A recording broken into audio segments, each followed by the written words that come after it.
A tired and lonely man, Hideo, comes back home from work after doing some groceries. He gets wet on his way in the rain and regrets not taking the umbrella with him as per his friend's request. He sits down at the dinner table to have some tea and continues telling his friend about his day. However, it's shocking that his friend isn't a human, but a life-sized blow-up doll. She can't talk or listen to a word he's saying, and yet he acts as if they're having a conversation together. He decides to skip taking a bath and goes to bed with his blow-up doll. There, he undresses it and makes love to it as if she's a real person. It's clear that he treats it like an actual girl, as he has even named it Nozomi, and compliments its beauty while making love to it. He ends his night by cleaning the part of the doll that he just made a mess in. The next morning, Hideo gets ready for work while Nozomi still lies in the bed, undressed. He doesn't know that she is blinking and slightly moving her legs by herself. Hideo covers her with a blanket and kisses her before leaving for work. This is when she fully comes to life. She walks out of bed and extends her plastic hand out of the window to feel the breeze and patter from the rain last night. She calls herself beautiful and stands in the sunlight,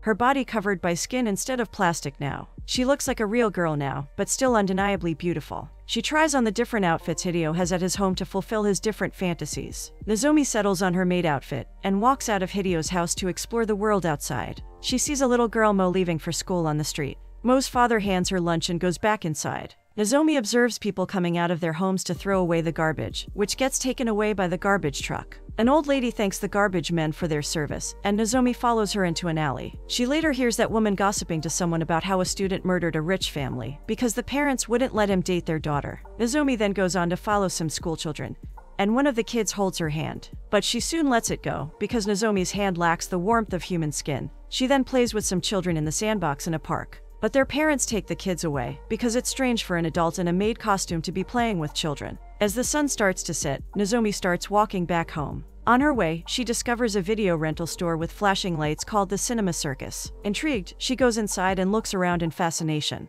She comes across an attractive young man, Junichi, working behind the counter of the store. She reads the help wanted sign behind him on the wall and gets an idea. That night, Hideo plays with her by taking her out on a walk. He does this by propping her up on a wheelchair and riding her around a park. He has dressed her up in warm winter clothes and a scarf that matches his. He sits her on a bench and puts a tin in her hand, resting her head on his shoulder creepily. Hideo smiles and takes it out of her hand. He grazes his fingers along hers and feels the warmth that it left behind. He takes off her hat and looks around to see if he's alone. Then, Hideo leans in for a kiss, but Nozomi falls back with the wind. In reality, she has found herself with a heart she isn't supposed to have. He kisses her stagnant face while she questions her being. The next day is her first day of work at Cinema Circus, and Junichi teaches her about film. Her boss, the owner of the video store, is surprised to see that Nozomi has never watched a movie before. She spends all day working at the video store in her maid costume, while Hideo is away at work. She once sees a lady wearing pantyhose and mistakes the lining of fabric on her legs to be the stitching pattern on her own legs. She bends down to do inventory in the aisles and catches a customer checking her out.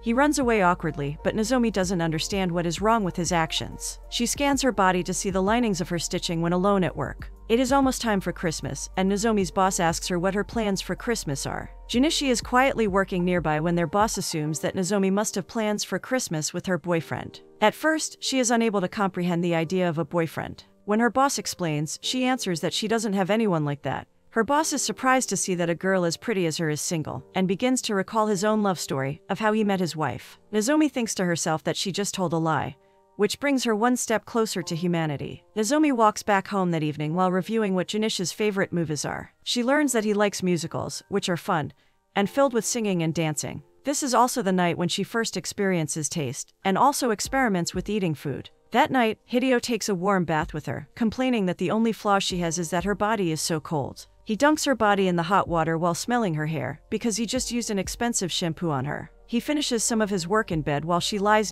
beside him. After a while, he puts his laptop aside and inflates her with an air pump through the opening in her belly. Hideo comments about how she is so lucky, as she can't age, unlike him, who is finding white hair all over his body. He wonders for how long he'll be sexually active, and turns on the night lamp which projects stars onto the ceiling. He compares her beauty with the stars, and starts kissing her all over. Nozomi is now aware that she is an air doll, a substitute for handling sexual desire. The next time she gets out of Hideo's house, she sees a woman getting a makeover at a salon. She wants to try this too, and gets her makeup done, in which she conceals her stitching lines. Then she shops for clothes and develops her own unique style of fashion. Dressed up in her choice of clothes, hair, nails, and makeup, Nozomi begins to like the girl she seems to be to others. Conversations with Junichi teach her things she wants to learn about, and she really enjoys that.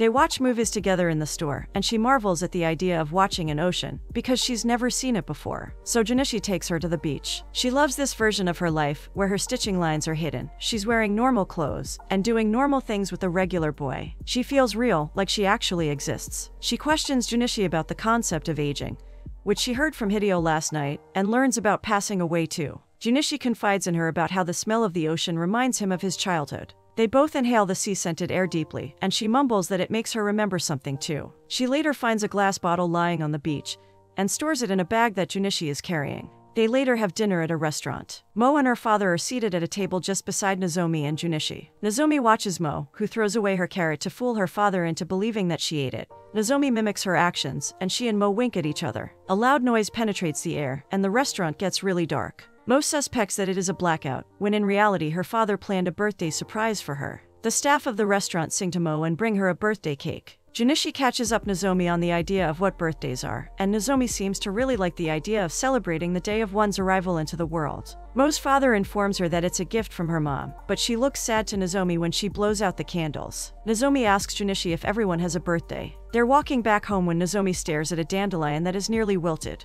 She feels bad for it, but Junichi elaborates that everything has to run its course for the world to keep going. Nozomi feels conscious when she notices her shadow on the concrete ground, as it is translucent, and very different from Junichi's. So she walks behind him so that he won't make the same observation, to keep him under the impression that she is a normal girl. She has been sketching the whole day, and reviews her drawings while they wait for the bus. Junichi offers to answer more of her questions, and enlighten her on more things she doesn't know about. When she's alone on the bus ride home, she draws Junichi's sketch, and whispers that she wants to know about him. Back inside Hideo's home, she cleans up a little and finds her box. This is the box she came in when Hideo first purchased her and brought her to his apartment. She reads on the box that her name was Candy, and that she cost almost 6,000 yen. She opens the box to take in the scent inside, and sniffs it multiple times. This is when she hears Hideo enter the house, so she quickly takes off all her clothes and hides everything. She jumps in bed naked at the last moment, just like how he left her this morning. She has come to the realization that she's a cheap, late-model air doll. The next day, she fully inflates herself with the air pump before leaving for work. At work, Mo's father seeks her help in finding the animated movie Mo really likes. He keeps talking about how she watched it with her mom.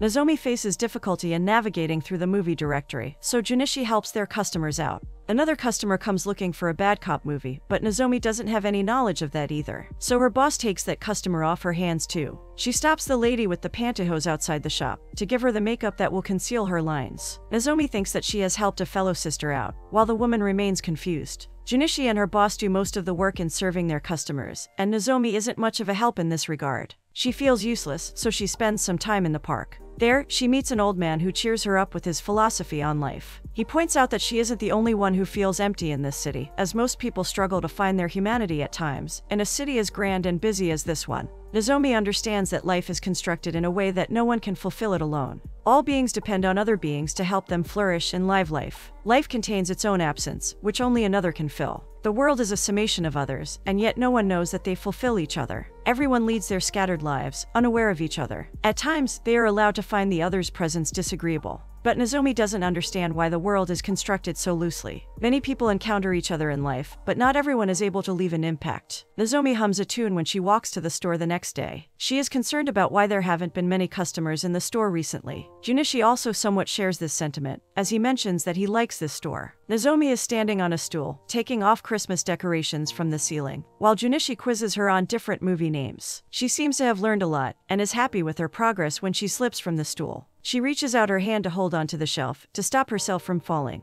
But the plastic of her hand rips, and she falls to the floor with air leaking out of her body in a hiss. When Junichi gets there to help her, he witnesses her deflating. Nozomi doesn't want him to see her in this state, but he watches the life diminish out of her eyes as the air runs out of her body. Thankfully, he acts quickly and runs to get some tape. He applies a piece of that tape to cover the hole in her arm, and searches for the plug on her body so that she can be refilled with air. He apologizes for lifting up her dress, and breathes out the air from his lungs into the plug on her stomach to revive her. He is still blowing air into her plug when she is fully inflated and floats back up with panting breaths. She sits up and hugs him, feeling closer to him than ever before. He assures her that she'll be okay now, but she wishes he would have gone on for longer. That night, Nozomi lifts her hand up in the sky, and sees the night lights passing through the translucent air in her body that came from Junichi. When Hideo leaves for work the next day, she stands by the window and accidentally moves the wind chimes with her exhale. That's when she realizes that she can blow air like others too. She throws the air pump away in the garbage, feeling more independent and self-sufficient. She cleans up and dances around the house, literally floating in the air with joy. She spends the day out having fun. She even smells some flowers and buys things that intrigue her, like a ring.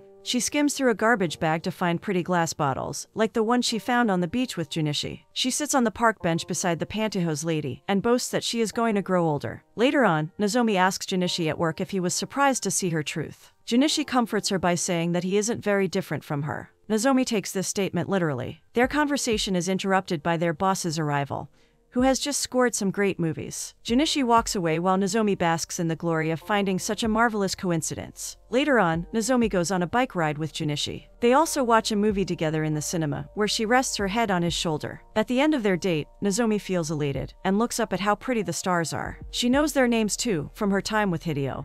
And that is when Junichi gets curious about where she got her Asukan accent.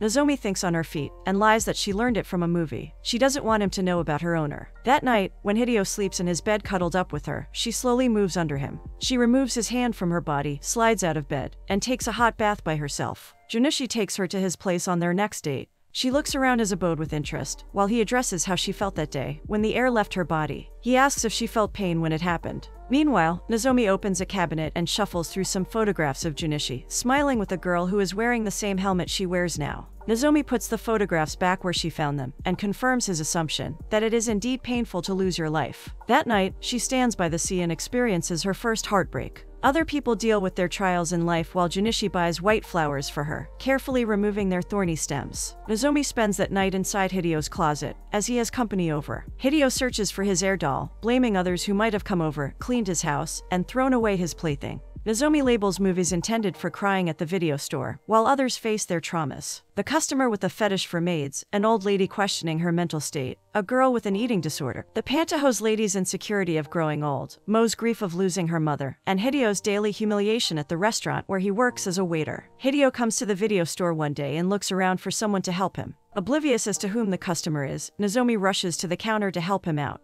However, she panics when she faces Hideo, even though he doesn't recognize her. She quickly scans his items while keeping her face down. But he leaves as soon as she's done, without even realizing that she's the one he spends all his days and nights with. She is still in shock when her boss brings up that he knows about her and Junichi dating. He suspects that they've already slept together, and blackmails her about Hideo. He threatens Nozomi that he'll tell Junichi about Hideo, who he thinks is her boyfriend, because he saw them in the park together. He gets violently intimate with her in the back room, and she feels just as lifeless as she did when she was just a pleasure doll. He makes her touch him, and thinks of his deceased wife while being intimate with her. As Nozomi washes out her apparatus for sexual release, she remembers that the only difference is that she is washing it herself, instead of a man washing it for later use. She is reminded of her reality as an air doll, meant to handle sexual desire. As she hides in Hideo's closet that night, she hears him celebrate Nozomi's birthday, which is another doll he bought and gave the same name to. She hears him doing everything he did to her to that other air doll too. She is exposed to how much of an object she is when she goes upstairs to Hideo's room to see the new doll. Hideo is in the bathroom during this time, when she stares at her replacement, which is the same plastic model as her, only with longer hair. Hideo returns to his room and almost has a heart attack when he sees his old air doll standing beside his new air doll. He recognizes her, and she wants to know if he celebrated her welcome too. He looks for the picture to show her that he bought a cake to celebrate her birthday too. She informs him that she somehow found a heart. She confronts him about not even knowing what he likes about her, and that even the name Nozomi that he gives to his dolls is his old girlfriend's name. He's surprised to know that she read his blog, and is aware that she's just a substitute for the real woman he wanted to sleep with. She knows that he didn't pick or choose her, and that she, specifically, isn't wanted by him, or anyone. Hideo expresses his desire for her to go back to being the old doll, without a heart. He is annoyed by human relationships, which is why he bought a doll in the first place. Hearing this really hurts Nozomi's newfound feelings, and she runs away from his house. She spends the night in the park, and visits the old man at his house the following day. He used to be a substitute school teacher, and always felt empty and lonely, just like her. He is weak and sick, and lies in his bed. The old man requests her to touch him, and she immediately puts her hand under his blanket, To her surprise, he brings it up to his forehead instead. As she places her hand on his forehead, he places his palm on her cheek and comments on how people with cold hands have the warmest hearts. That evening, Nozomi finds the address to the workshop where she was made. She goes there to see several other objects like her being made and meets her maker. He welcomes her home and listens to her about how she doesn't regret having a heart, but feels its pains too. The air doll maker shows her dolls just like her, who ended up back at the shop. Their appearances reflect how they were treated. This must mean that they once had hearts too. Nozomi wonders what their fate will be and finds out that he throws them all away once a year, in spring. For him, humans and air dolls are both garbage. It's just that humans are burnable and dolls are not. He fixes her face before she leaves. Nozomi comes to terms with the fact that she's someone's substitute in Junisha's life. She is ready to do anything for him and sees it as the purpose of her existence. There is something only she can do for him, which makes her excited. He discloses that he wants to let out her air, which dims the smile on her face. Junichi clarifies that he won't let her lose her life and will breathe air back into her, like before. She doesn't understand his motive, but agrees to it anyway. They're both in bed that night when she leads his hand to her plug and opens it. She falls as the air hisses out of her plug, but Junichi breathes some air back into her. Then, he lets it flow out again, and repeats this several times. He is sleeping beside her when she wakes up, and eyes the rip on her arm that he fixed with tape. She wants to return the favor to Junichi, and unknowingly cuts him too, not recognizing the blood flowing out of his body. He is barely conscious due to the loss of blood when she asks him where his plug is, to breathe back air into it. She puts pieces of tape on his wound, and kisses and breathes into his mouth, under the impression that she is reviving him. Junichi struggles and gasps for air, drawing his last breaths while Nozomi keeps kissing him, enjoying the intimate deed she thinks they're doing. A new morning dawns as Nozomi lies in bed with the deceased Junichi, her hands stained red with his blood. She is broken by the fact that she couldn't breathe her air into Junichi like she intended to. Junisha's naked blood-stained body lies outside, in a garbage bag tied at its mouth. Nozomi ends up lying among the garbage and her glass trinkets on the side of the street. She removes the tape from her rip and lets it deflate. As the air leaves her body, taking her soul away with it, Mo stumbles across her and trades her doll with the ring Nozomi is wearing on her finger. Mo runs away when her father warns her not to touch the garbage. Nozomi has one last flashback of all the people celebrating her birthday, as dandelions fly into the lives of all those people, leaving a faint impression behind.